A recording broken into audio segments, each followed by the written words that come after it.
नवमोऽध्याय श्रीशुक उवाच शुक कहि राजागे ताहार प्रश्न अनुरागे शुण नृपति पुण्यदेहा तु मते पचारिलु जाहा विष्णुर क्रीडात्मा गुण सृष्टि पालन संहारण आत्मा मायारे सृष्टि करे से माया केबा जळी पारे से माया केबा कळी पारे करही सकल संभव स्वप्ने जे सन अनुभव एकथा ईश्वर वचने न घटे शास्त्र अनुमाने जेणु से मायारे मिसई एणु अनेक प्रकाशई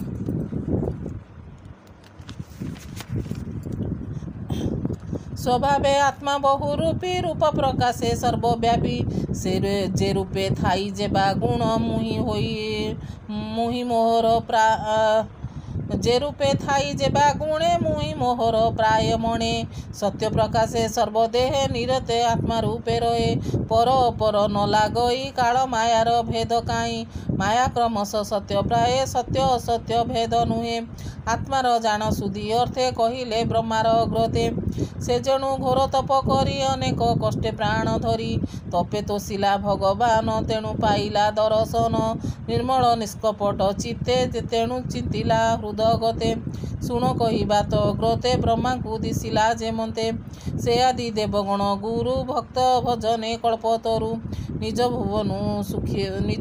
भुवने सुखे थिला ब्रज विहारे इच्छा कला आत्मारे आत्मा मायाग्रस्त प्रपंच निर्वाण जेमते आत्मार आत्मा मायाग्रस्ते प्रपंच निर्माण जेमते नाभिरु पद्म कला जात जहु जन्मिले चतुर्माथ से पुणी चिंता भरे रही पर न जानई चिंता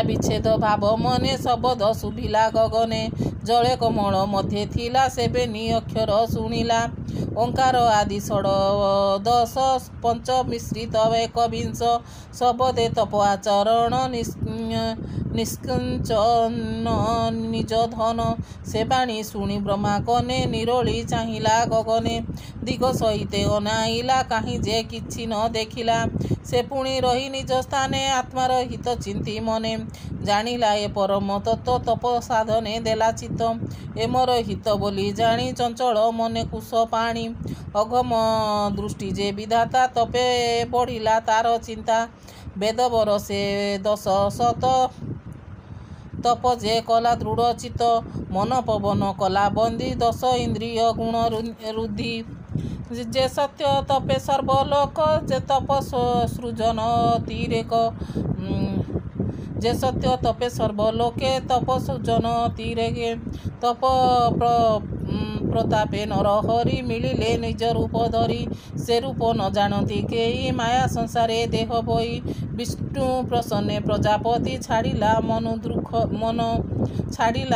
दुख भ्रांति शून्य विजय नर हरि अशेष देवांकर भरी जार शरीर रजना में पशि न पारती संभ्रमे जे अन्य कालर विक्रम सेवान होइब काहि क्षम माया न पारे पशि जेने देव जानिबे ताहा माया न पारे पशि जहि देवे जानिबे ताहा काई विमान मध्य नारायण बेष्टित पारिषद गण सर्वे दिशन्ति विष्णु तेज स्वभावे चारि चारि भुज श्याम सुंदर तनु वन अरुण पंकज लोचन हलदी वस्त्र परिधान सुरुचि सुंदर वदन मणिलंबित कंठ देशे कामंजन निज बेशे प्रबाल दैवुर्जर ज्योति मृणाल प्राय झटकंती किरीट गंजन कपल श्रवणे मकर कुंडल तेज विराजे नवस्थली बेष्टित पारिषद मिली दिव्य कामिनी गहणे बिजुली नील मेघ जेने अष्टविभूति संगे मिली कमला सेबे अष्टविभूति संग मेले कमला सेबे पाद मूले दिव्य दोलिका मध्य नारी पुष्प बरसे स्तुति करी से रूपे विष्णु नभस्थले ब्रह्मा देखिले बेनिडुले जार महिमा दासरथी भक्त जनक अधिपति जगत पति सर्वगति तामाया केही न जानती सुनंद नंद प्रचालादि अहर्ण सहिते आमोदी पूजंती शंकर स्वभावे मिलिन ସମସ୍ତ ସଜୀବେ। ତାଙ୍କୁ ଦେଖିଲେ ମନେ ହୁଏ ଭୃତ୍ୟ ପ୍ରସାଦ ଦେଲା ପ୍ରାୟେ। ତାହାଙ୍କ ନୟନ ଯୁଗଳ ବର୍ଷନ୍ତି ମତ ତାର ଜଳ। ଶ୍ରୀମୁଖ ପ୍ରସନ୍ନ ବଦନ ଅରୁଣ ପଙ୍କଜ ଲୋଚନ। ମସ୍ତକେ କିରଟ ବିରାଜେ କର୍ଣ୍ଣେ କୁଣ୍ଡଳ କଟି ମାଝେ। ଶୋଭଇ ପୀତ ଯେ ବସନ ଲକ୍ଷ୍ମୀ କ୍ରୀଡ଼ନ୍ତି ହୃଦେ ଜାଣ।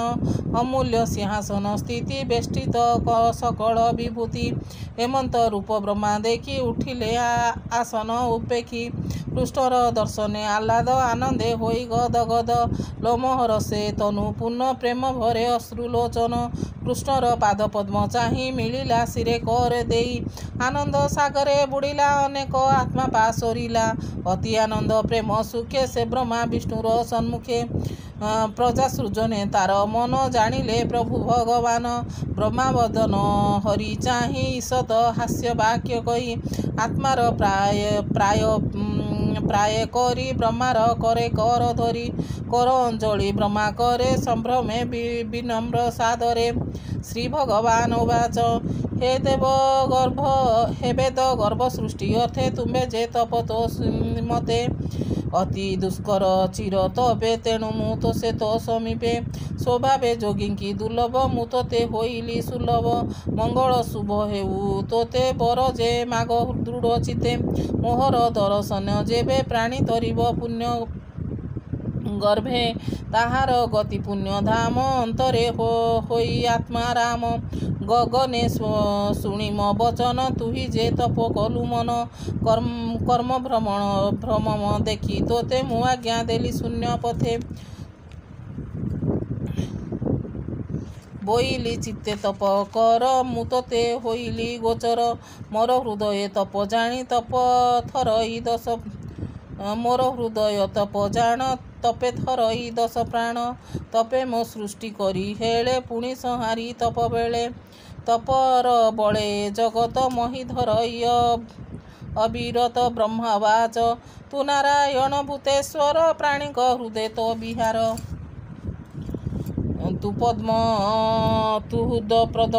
ତୁ ହୃଦ ପଦ୍ମ ମଧ୍ୟରେ ଥାଉ ପ୍ରାଣୀକି ଉପଦେଶ ଦଉ। ଏଣୁ ମୋର ମନ ଜାଣି ଯେ ଆଜ୍ଞା ଦେଲୁ ଚକ୍ର ପାଣି। ଅନାଥ ନାଥ ତୋ ମହିମା କେ ଜାଣି ପାରେ ଗୁଣ ସୀମା। ମୁଁ ତୋର ଚରଣ କିଙ୍କର ଏମନ୍ତ ଆଜ୍ଞା ମତେ କର। ରୂପ ତୋର ଯେତେ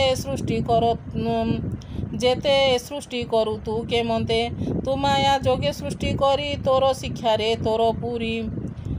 ଏ ସୃଷ୍ଟି କରି ସଂହାରଣ ତୁ ନାଥ ପରମ କାରଣ। ସୃଷ୍ଟି ସଂକଳ୍ପେ ମୋର ଇଚ୍ଛା ତୁ ନାଥ କହ ସୃଷ୍ଟି ଦୀକ୍ଷା।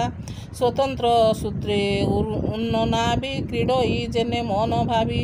ତେମନ୍ତ ବୁଦ୍ଧି ମତେ ଦିଅ ମୋତେ ସୃଷ୍ଟି କରଇ ଯେମନ୍ତେ। ସୃଷ୍ଟି କରଣେ ଭଗବାନ କେବେ ହେ ନାହିଁ ମୋର ଜ୍ଞାନ। ବନ୍ଧୁ ଯେପରି ବନ୍ଧୁ ଦେଖି ସକଳ କର୍ମେ ସେ ଉପେକ୍ଷୀ। କରଇ ବନ୍ଧୁତ୍ୱ ଆଦର ଯେପରି କଲୁ ଦାମୋଦର। ମୁଁ ତତେ ମାଗୁଛି ଯେ ଏହା ଗର୍ବ ନ ଛୁଁ ମୋର କାୟା। ସୃଷ୍ଟି କରିଣ ତୋ ସେବାରେ ମୋ ମନ ରହିବ ନିଶ୍ଚଳେ। ତୋ ଅନୁଗ୍ରହ ଯେବେ ମୋତେ ତୁ ନାଥ ବସ ମୋର ଚିତ୍ତେ। ଶ୍ରୀ ଭଗବାନ ଉବାଚ ଶୁଣ ବିଧାତା ମୋ ବଚନ ଯେବେ ଲଭିବ ସୃଷ୍ଟି ଜ୍ଞାନ। ସୃଷ୍ଟି ବିସର୍ଜନେ ଅଙ୍ଗ ଯେତେ ହରଷେ କହୁତ ଅଗ୍ରତେ। ଯେ ରୂପେ ଗୁଣ କର୍ମ ଭାବ ସେ ତତ୍ତ୍ୱ ଜ୍ଞାନ ତା ତ ହୋଇବ। ପ୍ରସରି ମୋର ଅନୁଗ୍ରହ ଏ ସର୍ବ ଜ୍ଞାନ ତୋର ଦେହେ। ସୃଷ୍ଟିର ଅନୁଗ୍ରହ ମୁଁ ହିଁ ମୋତହୁଁ ପ୍ରକାଶେ। ସୃଷ୍ଟିର ଅଗ୍ରେ ମୁହିଁ ଏକ ମତହୁଁ ପ୍ରକାଶେ ଅନେକ। ଶତ ଶତ ପରେ ମୁଁ ଯେ ଅବଶେଷେ ଶେଷ ହୋଇ। ଅର୍ଥକୁ ଛାଡ଼ି ଯେତେ ଚିନ୍ତେ ପ୍ରତ୍ୟେକ ଯେନେ ଆତ୍ମା ହିତେ। ମାୟା ପ୍ରକାଶେ ଯେ ପ୍ରମାଣ ଗଗନେ ଯେନେ ଜ୍ୟୋତିର୍ଗଣ। ଏ ଜୀବ ସ୍ଥୂଳ ସୂକ୍ଷ୍ମ ଯେତେ ପ୍ରକାଶ ହୁଅନ୍ତି ପଞ୍ଚଭୂତେ।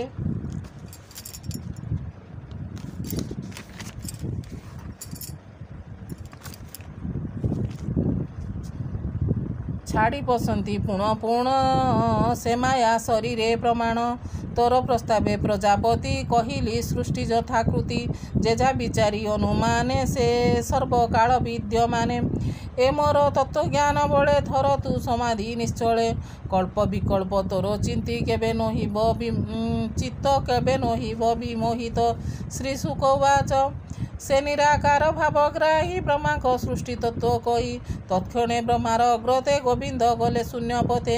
ପୃଷ୍ଠ ନ ଦେଖି ପ୍ରଜାପତି ପଥେ ଅନେକ କଲେ ସ୍ତୁତି। କର ଅଞ୍ଜଳି ଶିରେ ଦେଇ ଅନେକ ଭାବରେ ବିମୋହି। ବିଶ୍ୱ ସୃଜନେ ବିଶ୍ୱ ତେଜେ ପୂର୍ବର ପ୍ରାୟ ନାନା ବୀର୍ଯ୍ୟେ। ସେ ଧର୍ମ ଗତି ପ୍ରଜାପତି ନିଯୁକ୍ତ ଆତ୍ମା ମହାଗତି। ପ୍ରଜା କଳ୍ପନା ଚିନ୍ତା କରି ଆତ୍ମାର ହିତ ମନେ ଧରି। ନାରଦ ବାକ୍ୟ ବେଦ ବର ହରି ମହିମା ଅଗୋଚର। ଯେତେ କହିଲେ ସୃଷ୍ଟି ଅର୍ଥେ ମାୟାର ମହିମା ଯେମନ୍ତେ। ଜାଣିବା ଅର୍ଥେ ମହାମୁନି କହି ବିଧାତା ହେଲେ ତୁନି। ବ୍ରହ୍ମା ନାରଦ ପ୍ରଶ୍ନ ଯେତେ କହିଲୁ ତୁମ୍ଭର ଅଗ୍ରତେ। ନାରଦ ସାବଧାନେ ଶୁଣ ଏ ଭାଗବତର ପ୍ରମାଣ। ଦଶ ଲକ୍ଷଣେ ଏହା ଜାଣି ଯେବା କହିଲୁ ପରିମାଣି। ଏକଥା ସରସ୍ୱତୀ ତଟେ କହିଲେ ବ୍ୟାସଙ୍କ ନିକଟେ। ଶତ ସକଳେ ପରିମାଣି ବ୍ୟାସେ ନାରଦ ମୁଖ ଶୁଣି। ସେ ବ୍ୟାସ ମୁନି ତୋଷ ଚିତ୍ତେ 18 ସହସ୍ର ଗ୍ରନ୍ଥ ଯୁକ୍ତେ। ମୁଁ ଶିକ୍ଷା କଲି ତାଙ୍କ ତହୁଁ ତୁ ଭାଗ୍ୟବନ୍ତ ନୃପ ଚହୁଁ। ଏବେ ମୁଁ ତୋହର ଅଗ୍ରତେ କହିବି ପଚାରିଲୁ ଯେତେ। ଏମନ୍ତେ ପରୀକ୍ଷିତ ମେଳେ ଶୁକ କହିଲେ ଗଙ୍ଗା କୂଳେ। 10 ଲକ୍ଷଣେ ଭାଗବତ କହିଲେ ବିପ୍ର ଜଗନ୍ନାଥ। ଇତି ଶ୍ରୀମଦ୍ଭାଗବତେ ମହାପୁରାଣେ ପରମହଂସ ସଂହିତାଏ 82 ଦ୍ୱିତୀୟ ସ୍କନ୍ଧେ ଶ୍ରୀମଦ୍ଭାଗବତ ପ୍ରକୃତି ବର୍ଣ୍ଣନେ ନାମ 9ମ ଅଧ୍ୟାୟ।